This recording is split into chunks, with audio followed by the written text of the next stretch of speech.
한 형제와 마주 앉아 있었습니다. 그의 표정이 긴장으로 가득합니다. 저한테 잘못한 게 있는 게 아닌데 연신 제 눈을 맞추지를 못합니다. 잠시 침묵이 흐르고 무거운 표정으로 그 형제가 입을 열었습니다. 지난 10년간 나름대로 열심히 신앙생활을 했다고 합니다. 삶 가운데에서 어려운 일을 만날 때마다 기도하고 또한 말씀을 읽으며 그런 어려움들을 헤쳐나갔다고 합니다. 그런데 어느 날 갑자기 이렇게 살아도 아무런 변화가 없는 거 아닌가? 라는 생각이 들었다고 합니다. 자신을 조롱하던 친구들이 그때에는 아니야, 하나님께서는 나에게 새로운 길을 열어주실 거야 했는데 시간이 흐르니 그 친구들이 더 승승장구하고 있었답니다. 나는 달라진 게 없어 보이고 그래서 의심이 찾아왔다는 겁니다. 그 형제는 그 말을 하면서도 많이 괴로워했습니다. 사람을 낙심하게 하는 여러 요인들이 있죠. 그런데 신념이 흔들릴 때 사람들은 정말 크게 흔들립니다. 그동안 내가 생각했던 삶의 가치관, 내가 추구했던 삶의 방식들이 안개처럼 사라지는 것 같은 느낌이 들 때, 다 부질없었던 것처럼 느껴질 때 사람은 정말 세차게 흔들립니다. 마치 나의 존재가 부정받는 듯한 느낌을 받게 되는 거죠. 그 형제는 지금 그런 위기 가운데 놓여 있었습니다. 이것은 비단 그만의 문제는 아닐 것입니다.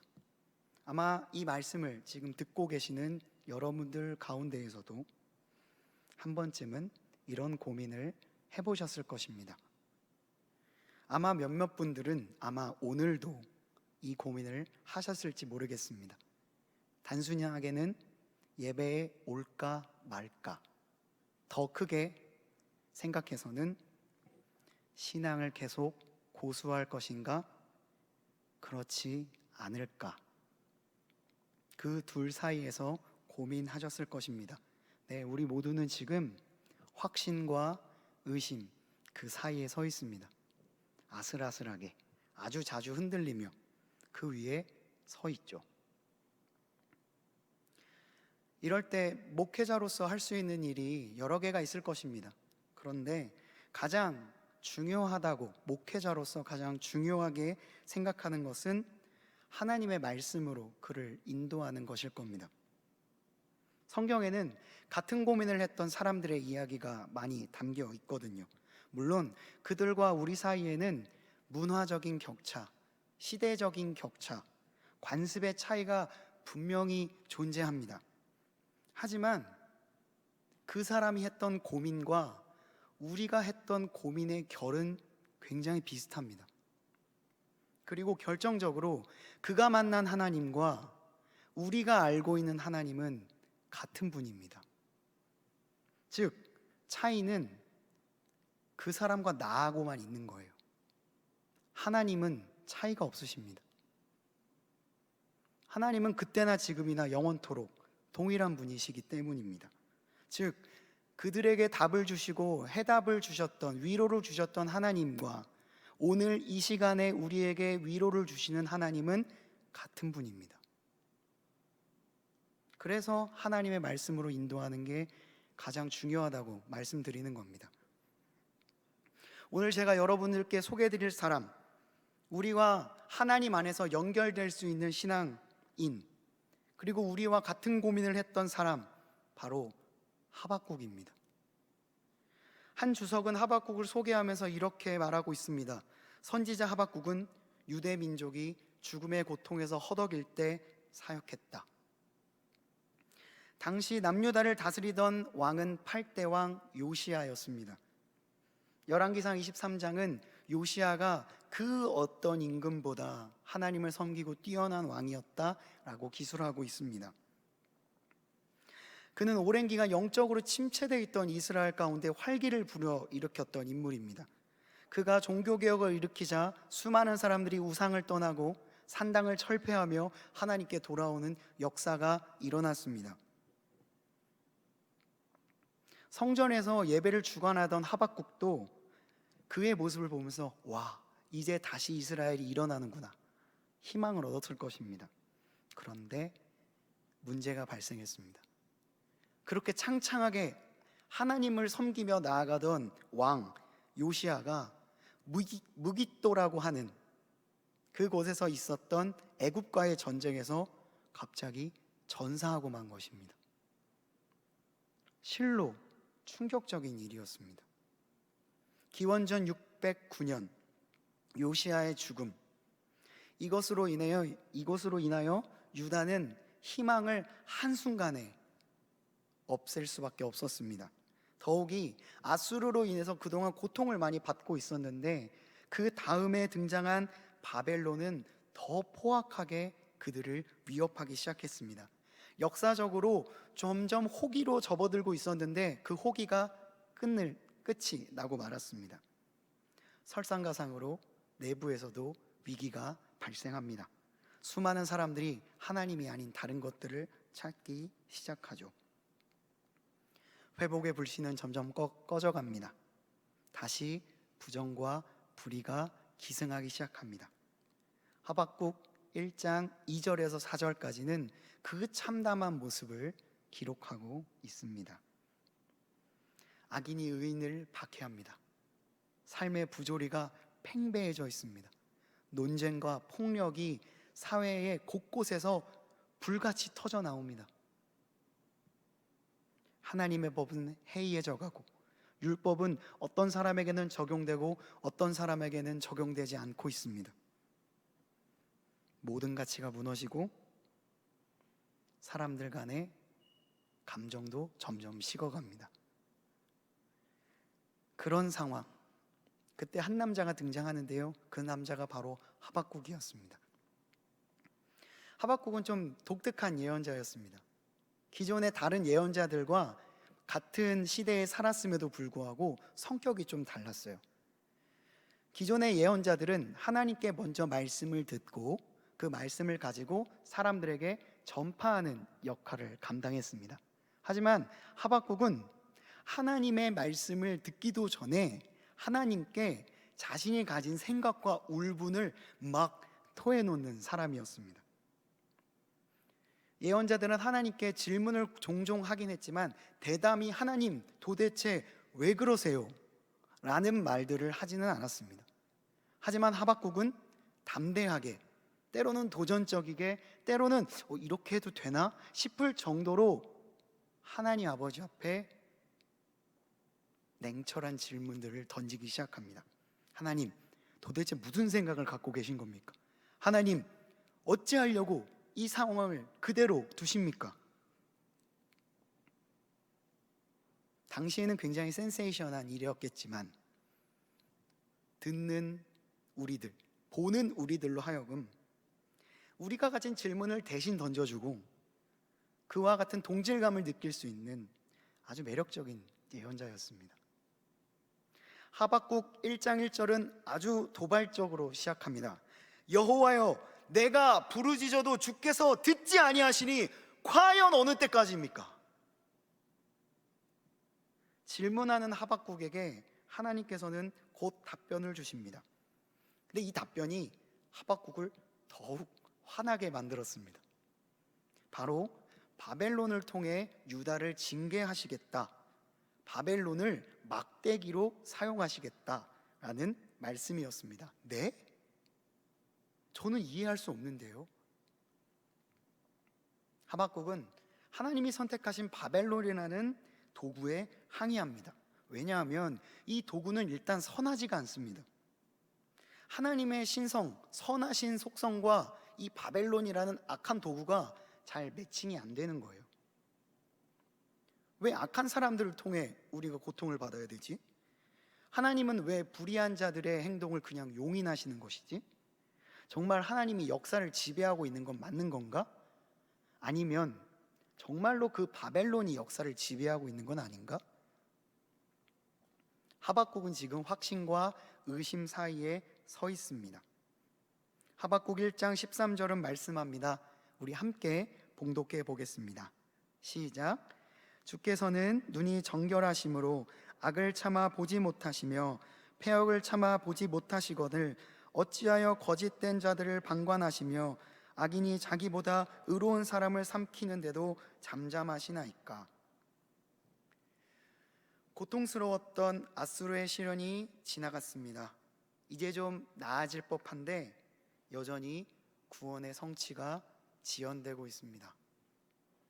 최고의 통치자, 의로우신 하나님께서는 왜 죄악을 그냥 그대로 두시는가 하박국은 이해할 수 없었습니다. 주여, 언제까지입니까? 주여, 주님의 약속은 이대로 다 폐기되고 마는 것입니까? 이것은 하박국만 당면하고 있는 상황은 아닐 것입니다. 우리도 이런 질문을 종종 하기 때문입니다. 중간 시대, 우리가 살고 있는 시대를 표현하는 신학적 용어 중에 하나입니다. 우리는 하나님의 성경에서 선포된 약속과 그 약속이 성취되는 그 사이, 그 중간 시대를 살아가고 있습니다. 영어로는 already not yet 이렇게 표현을 합니다. 즉 우리는 십자가 사건으로 인해 예수님께서 이미 맛보신 승리를 아는 사람들이고요, 그 예수님께서 재림하셔서 다시 우리에게 최후의 승리를 가지고 올 재림을 기다리는 사람들이에요. 그래서 이미 승리했지만 아직 완성된 승리를 맛보지 못한 사람들입니다. 그러니까 우리는 지금 중간 시대에 살고 있는 것입니다. 그럴 때면 하박국과 같은 생각이 들 수 있습니다. 마치 하나님이 침묵해 계시는 것처럼 느껴질 수 있죠. 분명한 승리가 이미 약속되었음에도 불구하고 그 약속이 지켜지지 않는 것처럼, 그 약속이 잊혀진 것처럼 느껴질 때가 있습니다. 주님께서 다시 오실 그날을 기다리는 성도님들이 더 고통을 받고, 하나님을 욕되게 하는 이들은 풍족한 생활을 누리는 것을 볼 때마다 우리의 신앙이 세차게 흔들리는 거예요. 내가 해왔던 모든 신앙생활들이 잘못된 거 아닌가? 결국 그것을 얻지 못하고 끝나는 것은 아닐까? 이런 생각이 우리에게 찾아오는 거죠. 그때 우리는 하박국처럼 주여 언제까지입니까? 라고 탄식할 수밖에 없습니다. 그런 고통과 절망이 하박국에게 찾아왔을 때 그 회의감에 몸부림치던 하박국에게 하나님께서는 말씀을 들려주십니다. 오늘 본문 2장 3절에서 4절입니다. 우리 한 번 더 한 목소리로 합독해 보겠습니다. 시작. 이 묵시는 정한 때가 있나니 그 종말이 속히 이르겠고 결코 거짓되지 아니하리라. 비록 더딜지라도 기다리라. 지체되지 않고 반드시 응하리라. 보라, 그의 마음은 교만하며 그 속에서 정직하지 못하나 의인은 그의 믿음으로 말미암아 살리라. 의인은 믿음으로 말미암아 살리라. 어디서 많이 봤던 말씀 아닙니까? 네, 이 말씀은요, 사도 바울과 초대교회 사람들을 굳건히 세웠던 말씀, 더 나아가 루터의 종교개혁을 총괄적으로 요약할 수 있는 말씀, 로마서 1장 17절에 인용된 말씀입니다. 이 말은 곧 하박국의 대답뿐만 아니라, 그리고 하박국 전체뿐만 아니라 구약 전체, 더 나아가서 신약, 더 나아가 인류의 역사를 관통하는 코어가 될 수 있는 말씀입니다. 신대원 재학 당시에 구약학 교수님께서 모든 학기를 마무리하고 그리고 제 모든 3년간의 과정을 마무리할 때 과제로 내었던 말씀이 있는데 그 말씀이 바로 이 말씀이었어요. 왜 구약학 교수님이 이 말씀을 마지막에 꼽게 되었을까? 우리가 한번 짐작해 볼 수 있는 대목입니다. 여러분들의 이해를 돕기 위해서 한 도표를 준비했는데 그냥 눈으로 한번 확인만 해주시면 됩니다. 이 말씀이 하박국 서의 정중앙에 위치해 있습니다. 하박국서는 이 말씀을 중심으로 대칭 구조로 이루어져 있어요. 그리고 모든 내용들이 서로 질문과 대답의 형태로 번갈아 가면서 등장을 합니다. 하박국서는 짧기 때문에 한번 이 관점을 가지고 읽어보신다면 모든 에너지와 하나님의 집중이 이 말씀으로 모이고 있다는 것을 알게 될 것입니다. 그리고 이 말씀이 구약을 관통하여 신약을 관통하고 우리의 삶과 종교개혁까지도 관통하고 있다는 것을 알 수 있으실 거예요. 네, 꺼주셔도 괜찮습니다. 그때 당시 이 말씀을 주석하기 위해서 저는 히브리어를 잘 모르거든요. 근데 히브리어 사전이 있었습니다. 두꺼운 사전. 그래서 이 히브리어 사전을 하루 종일 뒤졌던 기억이 납니다. 그리고 한 단어 한 단어를 번역해 가면서 3절과 4절 말씀을 직역했던 적이 있습니다. 제가 이것을 직역한 내용을 한번 들려드릴 텐데요. 제가 그동안 했던 수고를 격려하는 차원에서 귀 기울여서 들어주시면 감사드리겠습니다. 3절입니다. 우리가 보는 성경 말씀과 좀 다를 수 있어요. 하지만 히브리어를 직역한 겁니다.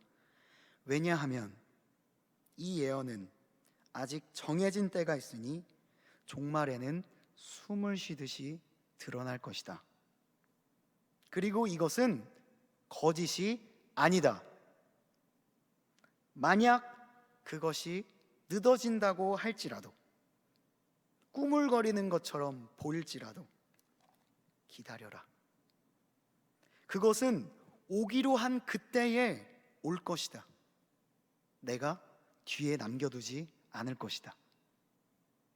이게 3절입니다. 4절, 보라! 악을 행하는 자는 높아질 것이다. 하지만 그는 옳지 않다. 그러나 하나님 앞에서 의로운 자는 그 영혼 안에서 나 하나님의 신실함으로 그는 생명을 유지할 것이다. 그리고 그는 살 것이다.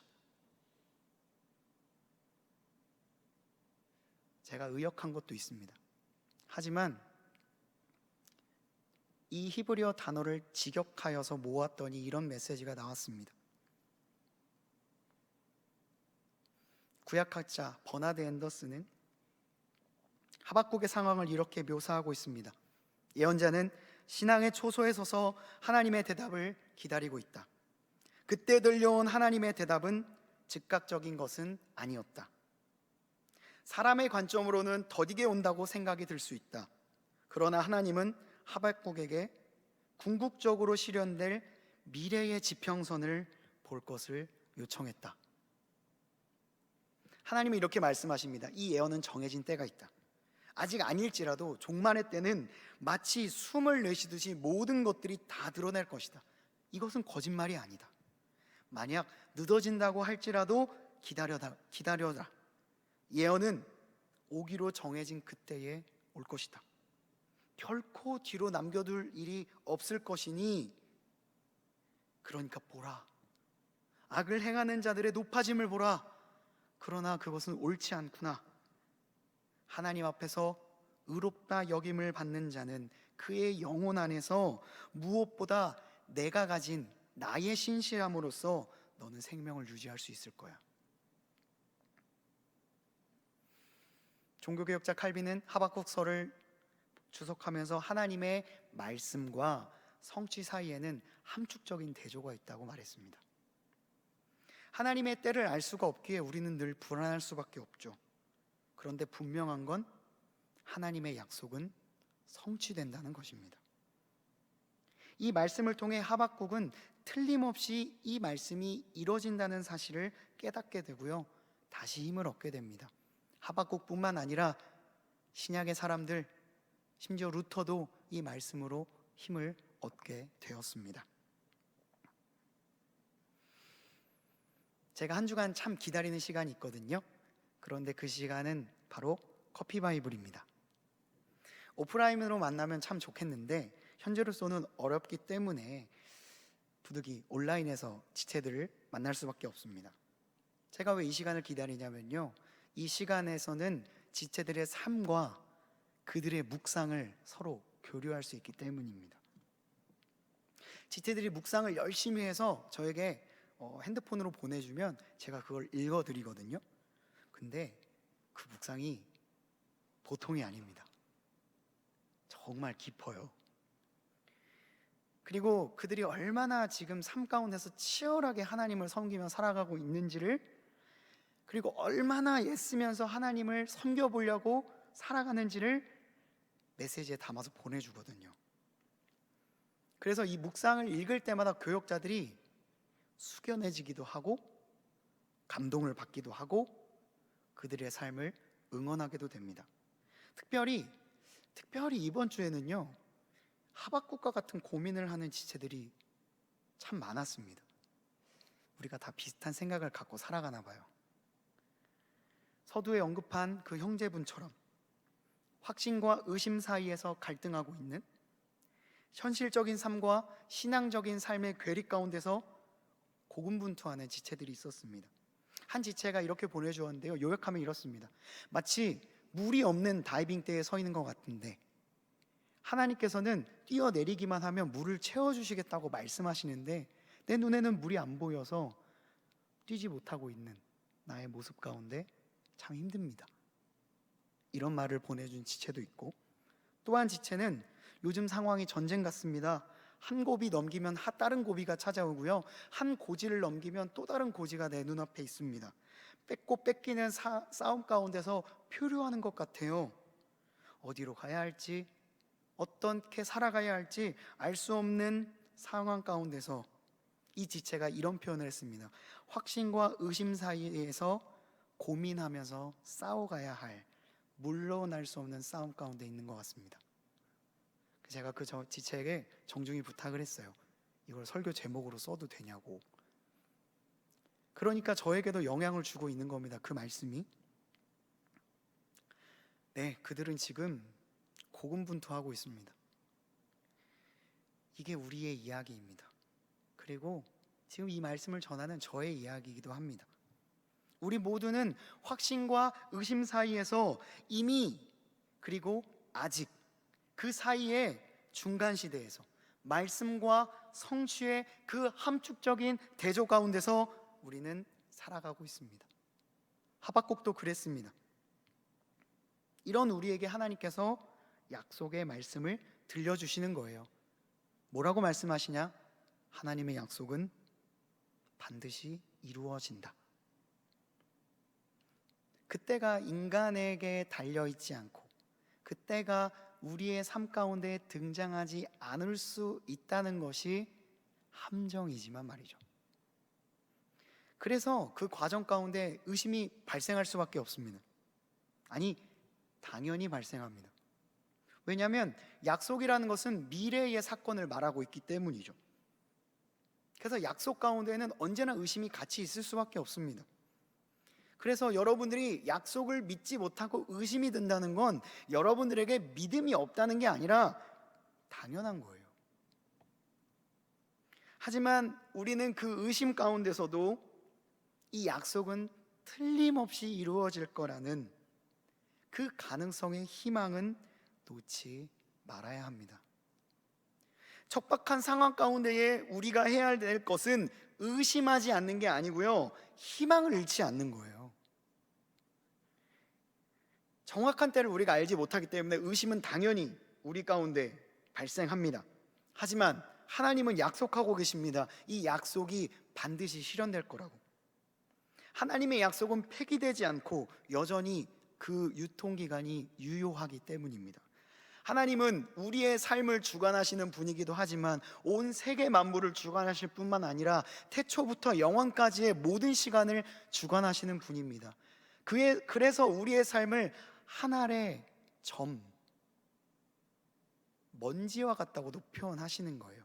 그런데 하나님은 그렇게 광활하신 분임에도 불구하고 우리의 삶, 개인의 삶 가운데도 한 명 한 명에게 말씀을 전달해 주실 수 있을 만큼 아주 매크로하면서도 아주 마이크로한 분입니다. 그래서 우리가 지구가 돌아가는 것이 못 느껴지듯이, 아메바가 움직이는 게 느껴지지 않듯이 하나님의 세계가 움직이는 게 잘 안 느껴질 뿐이에요. 이런 상황 가운데 우리에게 찾아오는 의심을 정죄하지 마시길 바랍니다. 아주 당연한 현상입니다. 그런데 중요한 것은 이 가운데에서도 희망을 잃지 않는 게 중요하다는 거예요. 하나님의 약속에 굳게 정박되어 있는 확고한 희망을 가져야 된다는 말입니다. 빅토르 프랑클이 죽음의 수용소에서라는 책에서 이렇게 말했습니다. 그곳에도 도전이 있었고 기회가 있었다. 지옥보다 더한 극한적인 상황 가운데서도 어떤 사람을 위해 빵 한 조각을 나눠줄 수 있는 여유를 가진 사람이 있었다. 그 사람은 끝까지 희망이 있다는 사실을 사람들에게 설파한다 라고 이야기했습니다. 그가 말하고 있는 것은, 그리고 성경이 말하고 있는 것은 의심하지 마 라기보다는 희망을 잃지 마 라는 메시지입니다. 오늘도 우리가 이것을 말하고 있다는 것을 기억했으면 좋겠습니다. 그러니까 우리는 의심보다는 희망으로 나아가야 합니다. 하나님께서 나의 때에 반드시 이루겠다고 말씀하시는 확신을 가지고 나아가야 하겠습니다. 여러분, 이제 말씀을 맺겠습니다. 무슨 일이 생기더라도 하나님께 붙어서, 그리고 희망을 잃지 마십시오. 하박국은 이 일을 발견하는 사람은 자신의 시대 속에서 풍성한 삶을 살 수 있다고 선포합니다. 이 메시지는 하박국서에만 해당되는 것이 아니라 아까 말씀드렸다는 것처럼 신약 시대까지 이어졌고, 이 신약 시대에서 더 나아가 종교개혁 중세 시대까지 이어졌으며, 그렇다면 지금 우리의 시대까지도 이어질 수 있는 말씀입니다. 누군가는 이렇게 생각할 수 있죠. 그러면 몇천 년 동안 안 이루어졌는데 그럼 언제 이루어지는 거야? 거짓말 아닌가? 네, 그런 의심할 수 있습니다. 하지만 우리가 붙잡아야 되는 것은 의심이 든다고 해서 모든 걸 다 내팽겨치는 것이 아니라 그 가운데에 영원토록 변하지 않는 하나님의 말씀이 반드시 성취될 것이라는 그 확신을 가져야 된다는 것을 여러분들에게 말씀드리고 싶습니다. 그렇기 위해서 우리가 가져야 될 것이 희망인 것입니다. 우리 이 시간 변치 않는 하나님의 약속을 바라봅시다. 영원하신 그 신실하신 하나님, 우리에게 나의 신실하심을 너에게 보여줄 것이라 말씀하신 하나님을 의지합시다. 그 하나님의 역사를 신뢰합시다. 이것이 확신과 의심 사이에서 매일매일 넘어지는 우리 한 명 한 명에게, 그리고 지금 이 순간도 삶의 기로에서 어찌할 바를 몰라 눈물을 흘리고 있는 그 누군가에게, 그리고 우리가 앞으로 만날 모든 사람들에게 주시는 하나님의 위로의 말씀입니다. 이것을 기억하고 오늘 하루 희망을 버리지 않는 우리 모두가 되기를 주님의 이름으로 간절히 축원합니다. 기도하겠습니다. 아버지 하나님, 주님은 신실하신 분이십니다. 그 신실하심을 나의 삶에 보여주시겠다 약속하십니다. 나의 삶 가운데 찾아오는 수많은 어려움 속에서도 주님은 영원히 뜨는 그 해처럼, 달처럼, 별처럼 우리에게 신실하게 다가오시는 분임을 믿습니다. 그 신실하심을 나의 삶 가운데 적용하며 우리의 삶의 의심을 희망으로 바꿔가는 우리 모두가 될 수 있도록 주여 역사하여 주시옵소서. 이 모든 말씀 우리 구주 예수 그리스도의 이름으로 기도드리옵나이다. 아멘.